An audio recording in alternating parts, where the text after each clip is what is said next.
We tend to think of fear as this loud, blaring alarm bell. But what if the most dangerous kind of fear isn't a shout? What if it's just a quiet whisper, giving you all the logical, reasonable excuses in the world to just stay put? And that's exactly what we're going to dig into today using the incredible ideas from David Munoz's book. He offers this amazing framework for overcoming fear that starts by completely redefining the word itself into an acronym you will definitely not forget. And the author, he doesn't kick things off with some high-level theory. Nope. He starts with his own story, a time when he was absolutely paralyzed by anxiety. He paints this super vivid picture of what it's like to be under intense financial pressure. Just imagine your stomach dropping every single time the phone rings because you just know it's bad news. He talks about disconnection notices piling up, creating this literal mountain of anxiety that felt completely impossible to climb. And this just nails that internal monologue that kept him trapped, right? These aren't just little worries. These are chains. It's this constant, looping soundtrack of worst-case scenarios that made even getting out of bed feel like a monumental task. He wasn't just afraid of being broke, he was terrified of being hopeless. And then, in this moment of prayer, something just clicks. This single thought cuts right through all the noise and anxiety. He realized his circumstances weren't the prison, his fear about his circumstances was.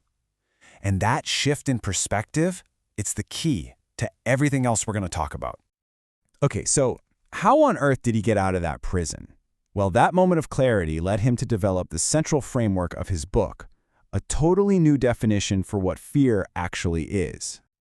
He totally reframes F.E.A.R. into this acronym: false evidence appearing real. Now, the argument is pretty simple, but it's powerful. The feeling of fear is absolutely real, no doubt. But the so-called evidence it's built on, he says it's often a complete and total illusion.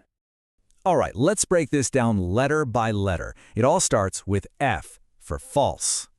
Because fear is like a master attorney, right? It presents Ev for evidence, pointing to every past failure, every present anxiety as hard proof. And all of that false evidence starts A for appearing in your life, showing up as these vivid worst-case scenarios playing out in your imagination, Until the whole illusion feels completely, overwhelmingly R for real. The feeling is powerful, for sure, even when the entire foundation is just a lie.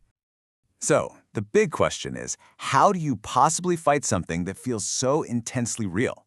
Well, the book's answer is simple. You take it apart piece by piece, starting with those first two letters, the false evidence. And the book points to what is probably one of the oldest, most powerful lies fear whispers in our ears. You're not enough. You're not smart enough, you're not strong enough, not worthy enough. It's that nagging voice that says you are fundamentally lacking something crucial. And the way to dismantle that lie? You hit it head-on with a truth from Scripture. The idea here isn't to pretend you're perfect or that you have no weaknesses. Actually, it's the opposite. It's about reframing your weakness as the exact place where God's strength has room to show up.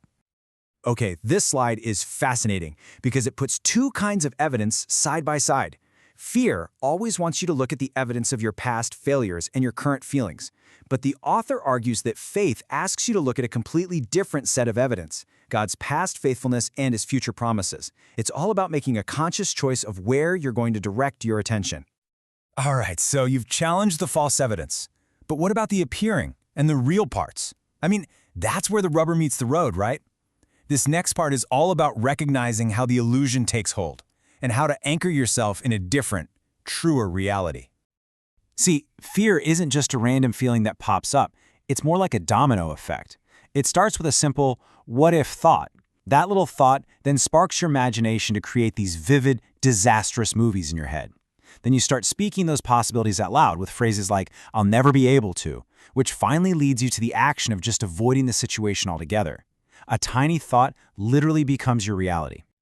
And this is such a powerful example of how two different people can look at the exact same situation and see totally different things. The author uses the biblical story of the spies sent into Canaan. 10 of them saw giant obstacles and came back with a report dripping with fear. But 2 others, Joshua and Caleb, saw the exact same giants and came back with a report of faith. The facts were the same, their focus was completely different. And that brings us to the final letter, R for real. And here's the choice. What are you going to define as your ultimate reality? Is it going to be the powerful, overwhelming feeling of fear? Or, as the book argues, is it going to be God's unchanging truth and His promises? Okay, that all sounds great, but how do you actually do it? How do you put this into practice in your day-to-day life? Well, this final section is all about that. The daily actions that can shift you from a life run by fear to one guided by faith. And this right here is a total game changer. We're taught to think of surrender as weakness, right, as giving up. But in this context, it's about giving your anxieties, your problems, your fears over to God. And the author argues this is an act of incredible strength and courage, because you're admitting you can't carry that huge burden all by yourself.